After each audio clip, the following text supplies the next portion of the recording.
Assembly ముందర నీళ్లు, governor ఉండే రాజ్భవన్ ముందర నీళ్లు. ఇవాళ పుణ్యమండి ఇది. హైదరాబాద్ లో మా స్పెషల్ కార్లు ఉన్నాయి, వాన పడంగానే మా కార్లన్నీ బోట్లు అయిపోతాయని చెప్పి, పడవలు అయిపోతాయని నేను చెప్పి.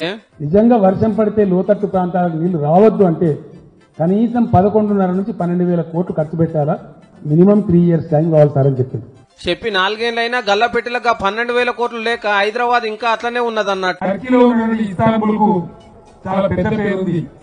ఆ పద్ధతిలోనే హైదరాబాద్ ఓల్డ్ సిటీ కూడా 100% డెవలప్ చేస్తామని చెప్పి 100% మీరు అమెరికాలోని డల్లాస్ లో ఎట్లయితే multi layer flyovers, signal free చౌరస్తాలు ఎట్లయితే చూస్తారో త్వరలోనే అట్లాంటి హైదరాబాద్ లో కూడా చూడబోతున్నారు అని చెప్పి నేను మనవి చేస్తా ఉన్నాను.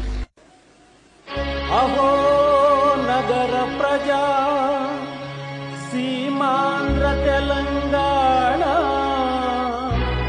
భాగ్యనగర నిర్మాణ నిర్వహణ భాగస్వాములారా,